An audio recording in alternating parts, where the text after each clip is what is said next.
Good morning students. Welcome to Single Academy by Usha single. बच्चों, आज हम पढ़ेंगे समास, जो कि हिंदी व्याकरण का मुख्य टॉपिक है। इसके परिभाषा, भेद एवं उदाहरण। तो समास क्या होता है बच्चों? समास का तात्पर्य होता है संक्षिप्तीकरण। इसका शाब्दिक अर्थ होता है छोटा रूप, अर्थात जब दो या दो से अधिक शब्दों से मिलकर जो नया और छोटा शब्द बनता है, उस शब्द को समास कहते हैं।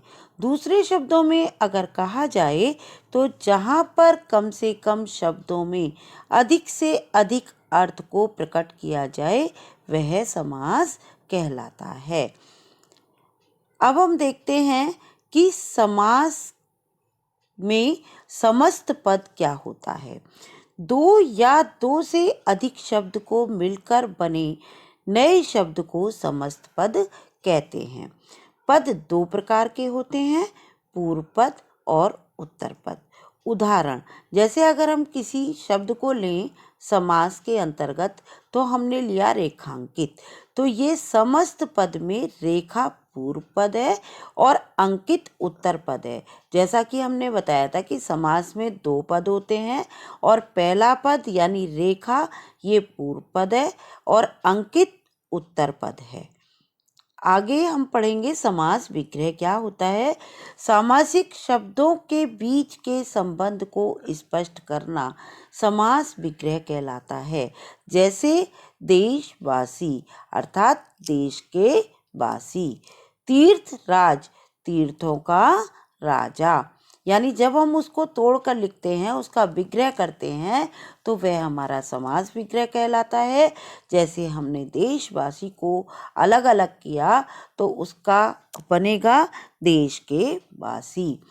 तीर्थराज तीर्थों का राजा, अणुशक्ति अणु की शक्ति, विद्यालय विद्या का आलय, घुड़दौड़ घोड़ों की दौड़, माता पिता माता और पिता, जय पराजय जय और पराजय आदि। अर्थात देखिए, इसमें अगर हम तीनों चीज देखें कि समास क्या हुआ। समास हमारा संक्षिप्तीकरण, जैसे घुड़दौड़ ये हमारा समास है और घुड़दौड़ में दो पद हैं, घुड़ पूर्व पद है, दौड़ उत्तर पद है और घोड़ों की दौड़ ये हमारा है समास विग्रह। इसी प्रकार से माता पिता, माता पूर्व पद है, पिता उत्तर पद है, माता और पिता ये हमारा समास विग्रह है। नेक्स्ट है हमारे समास के कितने भेद होते हैं। समास के हमारे 6 भेद होते हैं। अव्ययी भाव समास, तत्पुरुष समास, द्विगु समास, द्विवंत समास, बहुव्रीहि समास और कर्मधारय समास। अब हम इन्हें विस्तार से पढ़ लेते हैं, इनकी परिभाषा देख लेते हैं। अव्ययी भाव समास क्या होता है? इसमें पहला पद, जैसा कि मैंने बताया समास में दो पद होते हैं, तो इसमें प्रथम पद जो होता है वो अव्यय होता है और उसका अर्थ प्रधान होता है, उसे अव्ययी भाव समास कहते हैं। इसमें अव्यय पद का प्रारूप लिंग वचन कारक में नहीं बदलता है, वो हमेशा एक जैसा रहता है। यानी चाहे लिंग बदले, चाहे कारक बदले, चाहे वचन बदले, कुछ भी बदले, लेकिन वो हमेशा एक सा ही रहेगा। दूसरे शब्दों में अगर हम कहें तो यदि एक शब्द की पुनरावृत्ति हो और दोनों शब्द मिलकर अव्यय की तरह ही प्रयोग हो, तो वहाँ पर अव्ययी भाव समास होता है। अब इसके कुछ उदाहरण देख लेते हैं। तो अव्ययी भाव समास के उदाहरण हैं प्रतिदिन। यहाँ पर प्रति अव्यय है और दिन भी उसी की तरह प्रयोग हो रहा है। प्रत्येक दिन इसका विग्रह होगा।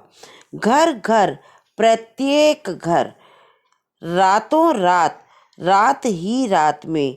अब देखिए, पहला पद रातों ये अव्यय की तरह प्रयोग हो रहा है और रात वो भी उसी की तरह प्रयोग किया जा रहा है, तो इसका विग्रह हुआ रात ही रात में। प्रति वर्ष, प्रति अव्यय है और वर्ष उसी की तरह प्रयोग हो रहा है, यानी हर वर्ष। आजन्म, आ हमारा प्रत्यय है, जन्म उसी की तरह प्रयोग हो रहा है, जन्म से लेकर, यथा साध्य जितना साधा जा सके, धड़ाधड़ धड़ाधड़ की आवाज के साथ। अब नेक्स्ट हम लेते हैं तत्पुरुष समास। तत्पुरुष समास वह समास होता है जिसमें उत्तर पद प्रधान होता है, अर्थात प्रथम पद गौड़ होता है। हमने बच्चों बताया था कि प्रत्येक समास में दो पद होते हैं, एक प्रथम पद और एक उत्तर पद। तो उत्तर पद इसमें प्रधान होता है और प्रथम पद गौड़ होता है एवं उत्तर पद की प्रधानता होती है। वह समास करते वक्त बीच की विभक्ति का लोप हो जाता है, जो कि हमने पहले ही पढ़ा है कारक में। तो किस तरह से हमारा लोप हो जाता है, उदाहरण देखते हैं।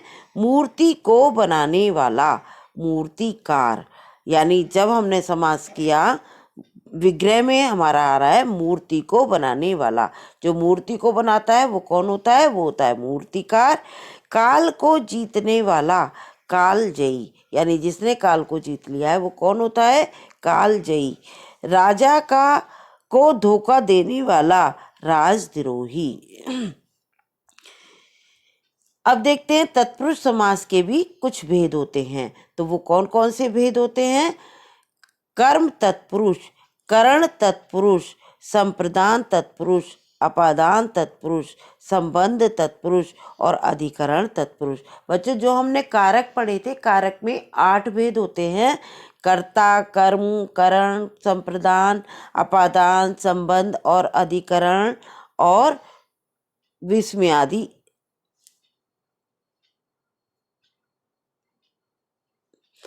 तो इसमें प्रथम और लास्ट वाले का नहीं होता, बाकी सबके कारक चिन्ह का लोप हो जाता है।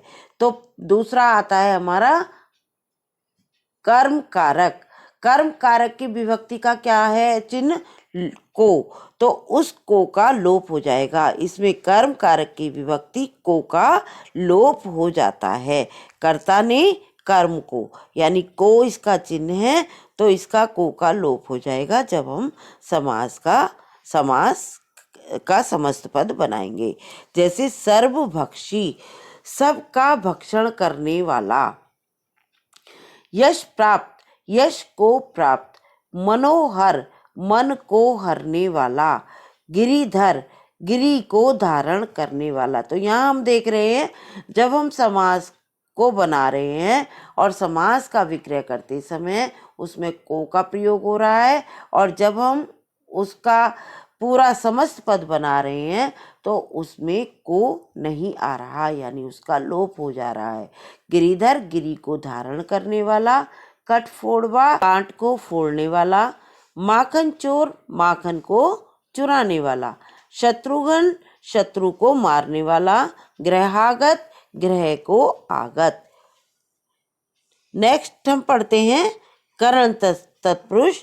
करण का कारक चिन्ह क्या होता है? करण का कारक चिन्ह होता है से या के द्वारा। तो इसमें करण कारक की विभक्ति से और के द्वारा का लोप हो जाता है। सूर रचित, सूर द्वारा रचित। तुलसी कृत, यानी तुलसी द्वारा रचित। शोकग्रस्त, शोक से ग्रस्त। पर्ण कुटीर, पर्ण से बनी कुटीर। रोगातुर, रोग से आतुर। अकाल पीड़ित, अकाल से पीड़ित। कर्म वीर, कर्म से वीर। रक्त रंजित, रक्त से रंजित। यहाँ करण तत्पुरुष में के द्वारा और से का लोप हुआ है। नेक्स्ट हम पढ़ते हैं संप्रदान तत्पुरुष।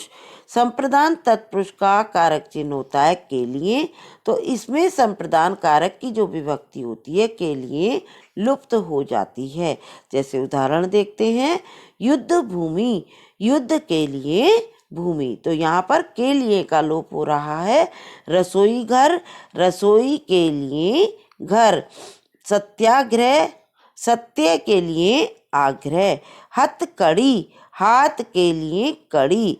देशभक्ति, देश के लिए भक्ति। धर्मशाला, धर्म के लिए शाला, पुस्तकालय, पुस्तक के लिए आलय, देवालय, देव के लिए आलय। तो यहाँ पर के लिए का लोप हो रहा है जब हम समस्त पद बना रहे हैं, और जब समास विग्रह कर रहे हैं तो के लिए लगाया जा रहा है। नेक्स्ट आता है हमारा अपादान कारक। अपादान कारक का मतलब होता है कि जिसका होता है कारक चिन्ह से, और से हमने करण कारक में भी पढ़ा, लेकिन हमें यहाँ पर ये ध्यान रखना है, थोड़ा सा डिफरेंस इसमें ये होता है, जब हम करण कारक पढ़ते हैं तो करण कारक में के द्वारा या से जो लगाया जाता है उसमें साथ के लिए लगाया जाता है, और इसमें अलग होने के अर्थ में लगाया जाता है। तो इसमें लोप क्या होगा? से का लोप होगा। उदाहरण देखते हैं। जन्मांध, जन्म से अंधा, यानी वो जन्म से ही जब हुआ पैदा तो वो तब से ही अंधा है। कर्महीन, कर्म से हीन, यानी वो कर्म से अलग है, इसीलिए वो यहाँ पर हमारा अपादान कारक है। वन रहित, वन से रहित, यानी वन नहीं है यहाँ पर, रहित है वन से, तो यहाँ पर हमारा हुआ अपादान कारक। अन्नहीन, अन्न से हीन, यानी उसके पास कोई अन्न नहीं है, तो यहाँ पर हुआ हमारा अपादान कारक। जाति भ्रष्ट, जाति से भ्रष्ट। नेत्रहीन, नेत्र से हीन, यानी उसके पास नेत्र से हीन है, वो नेत्र तो हैं लेकिन उससे हीन है। देश निकाला, देश से निकाला। जलहीन, जल से हीन। नेक्स्ट हमारा आता है संबंध कारक। संबंध कारक का चिन्ह होता है का, के, की, तो यहाँ पर ये विभक्ति लोप हो जाएंगी। इसमें संबंध कारक की विभक्ति का, के, की लुप्त हो जाती हैं। इसके उदाहरण देखते हैं। जलयान, जल का यान। छात्रावास, छात्रा का वास। कार्यकर्ता, कार्य का कर्ता। विद्याभ्यास, विद्या का अभ्यास। सेनापति, सेना का पति। कन्यादान, कन्या का दान। गंगा जल, गंगा का जल। गोपाल, गो का पालक। यानी यहाँ पर हमारा जो कारक चिन्ह था का, के, की, उसका लोप हो गया जब हम समस्त पद बनाएंगे। तो हमें समस्त पद भी ध्यान रखना है, पूर्व पद भी ध्यान रखना है, और उत्तर पद भी ध्यान रखना है। अधिकरण तत्पुरुष, इसका विभक्ति चिन्ह होता है में और पर, तो इसमें अधिकरण कारक की विभक्ति में और पर लुप्त हो जाती हैं। जैसे देखिए, क्षण भंगुर, क्षण में भंगुर, यहाँ पर में का लोप हो गया। पुरुषोत्तम, पुरुषों में उत्तम, यहाँ पर भी में का लोप हो रहा है। आप बीती, आप पर बीती। लोकप्रिय, लोक में प्रिय। कवि श्रेष्ठ, कवियों में श्रेष्ठ, तो यहाँ पर हम देख रहे हैं कि में या पर जो भी आ रहा है उसका लोप हो रहा है। कृषि प्रधान, कृषि में प्रधान। कला प्रवीण, कला में प्रवीण। युधिष्ठिर, युद्ध में स्थिर। अब नेक्स्ट पढ़ते हैं कर्मधारय समास। जिस समस्त पद का उत्तर पद प्रधान हो, अब यहाँ पर उत्तर पद की बात हो रही है, उत्तर मतलब दूसरा पद, तथा पूर्व पद व उत्तर पद में उपमान उपमेय तथा विशेषण विशेष्य संबंध हो। यानी उपमान उपमेय का मतलब क्या है? यानी पहला पद विशेषण हो, यानी उपमान जिसकी उपमा दी जाए, उपमेय जिससे उपमा दी जाए। विशेषण यानी विशेषता बताने वाला शब्द, और विशेष्य जिसकी विशेषता बताई जा रही हो। अगर विशेषण विशेष्य का संबंध हो तो वहाँ पर कर्मधारय समास होता है। तो यानी पहला पद क्या होगा? इसमें विशेषण होगा, और दूसरा होगा विशेष्य यानी जिसकी विशेषता बताई जा रही है। अधमरा, आधा है जो मरा। महादेव, महान है जो देव। प्राण प्रिय, प्राणों से प्रिय। मृग नैनी, मृग के समान नैनी। नैन, विद्या रत्न, विद्या ही रत्न है। चंद्रवदन, चंद्र के समान मुख। यहाँ पर हमारा पहला पद विशेषण है सभी में और दूसरा पद विशेष्य यानी जिसकी विशेषता बताई जा रही है। नेक्स्ट आता है हमारा द्विगु समास। जिस समस्त पद का पहला पद यानी पूर्व पद, पहला पद मीन्स पूर्व पद, संख्यावाचक विशेषण हो तो वह द्विगु समास कहलाता है। इसकी पहचान ये है कि पहला पद हमेशा संख्यावाची होगा यानी कोई संख्या ही होगी। जैसे उदाहरण देख लेते हैं, नवरात्रि, तो यहाँ पर नव पहला अंक है यानी संख्या है, तो नवरात्रियों का समूह। सप्तऋषि, 7 ऋषियों का समूह। पंचमढ़ी, 5 मणियों का समूह। यहाँ हम सभी जगह देख रहे हैं कि पूर्व पद जो है वो हमारा संख्यावाची है। त्रिनेत्र, 3 नेत्रों का समाहार। अष्ट धातु, 8 धातुओं का समाहार। तिरंगा, 3 रंगों का समूह। सप्ताह, 7 दिनों का समूह। त्रिकोण, 3 कोणों का समाहार। पंचमेवा, 5 फलों का समाहार। नवग्रह, 9 ग्रहों का समाहार। यहाँ पर समझने वाली बात यह है कि जहाँ भी पहला पद संख्यावाची हो वहाँ पर हमारा द्विगु समास ही होता है। नेक्स्ट पढ़ते हैं हम द्विवंद समास। द्विवंद समास कौन सा समास होता है? जिसमें दोनों पद प्रधान हो। अब यहाँ पर दोनों पद की बात हो रही है यानी पूर्व पद और उत्तर पद दोनों पद प्रधान होंगे तथा विग्रह करने पर और अथवा या एवं लगता हो तो वहाँ पर द्विवंद समास कहलाता है। और यहाँ पर एक पहचान यह भी है कि ये अधिकतर शब्द अपोजिट होते हैं। अन्न जल यानी अन्न और जल दोनों मुख्य हैं, दोनों प्रधान हैं और इनके बीच में जब हमने विग्रह किया तो और को हमने जोड़ा। नदी नाले, नदी और नाले। धन दौलत, धन और दौलत। आग पानी, आग और पानी। गुण दोष, अब देख रहे हैं हम यहाँ पर देख रहे हैं कि विलोम शब्द भी हैं, एक दूसरे के विलोम हैं आग और पानी, है ना। गुण और दोष, इसी प्रकार से गुण और दोष भी अपोजिट वर्ड है। गुण और दोष। ऊंच नीच, ऊंचा ऊंच या नीच। आगे पीछे, आगे और पीछे। देश विदेश, देश और विदेश। नेक्स्ट हम पढ़ते हैं बहुव्रीहि समास। बहुव्रीहि समास क्या होता है? जिस पद में कोई पद प्रधान नहीं होता दोनों पद मिलकर किसी तीसरे पद की ओर संकेत करते हैं, उसमें बहुव्रीहि समास होता है। यानी इसमें ना तो पूर्व पद प्रधान होगा ना दूसरा पद प्रधान होगा बल्कि दोनों मिलकर किसी तीसरे पद की ओर संकेत करते हैं, वह हमारा होता है बहुव्रीहि समास। जैसे चतुरानन, 4 है आनंद जिसके, अर्थात ब्रह्मा। हम 4 मुख वाले कौन होते हैं? ब्रह्मा जी होते हैं। और अगर हम कहेंगे चतुरानन, 4 हैं आनंद जिसके, अर्थात ब्रह्मा। चक्र पाणी, चक्र है पाणी में जिसके, पाणी में हाथ, यानी जिसके हाथ में चक्र है वो कौन होता है? विष्णु। चतुर्भुज, 4 हैं भुजाएं जिसकी, अर्थात विष्णु। यहाँ पर देखिए ना पहला पद प्रधान है ना दूसरा पद प्रधान है, दोनों पद मिलकर किसी तीसरे की तरफ संकेत कर रहे हैं और उसे हम समझ भी पा रहे हैं। चतुर्भुज के नाम से हम किसे जानते हैं? विष्णु जी को जानते हैं। तो 4 हैं भुजाएं जिसकी, अर्थात विष्णु। पंकज, पंक मीन्स कीचड़, पंख में जो पैदा हुआ हो, अर्थात कमल। हम सबको पता है कि जो कीचड़ में पैदा होता है वो क्या है? कमल। वीणा पाणी, वीणा है कर में जिसके, अर्थात सरस्वती। पाणी मीन्स हाथ, वीणा जिसके हाथ में है वो कौन है?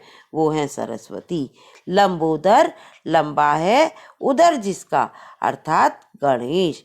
गिरिधर, गिरि को धारण करता है जो, अर्थात कृष्ण। कृष्ण जी ने गिरी को धारण किया था यानी पर्वत को उठाया था, तो इसीलिए उन्हें कहते हैं गिरिधर, है ना। एक कृष्ण जी का नाम है गिरिधर। पीतांबर, पीत है अंबर जिसका, अर्थात कृष्ण। पीत मीन्स पीला, पीला है अंबर जिसका, वह कौन है? कृष्ण। निशाचर, निशा में विचरण करने वाला, निशा मीन्स रात, रात में विचरण करने वाला अर्थात राक्षस।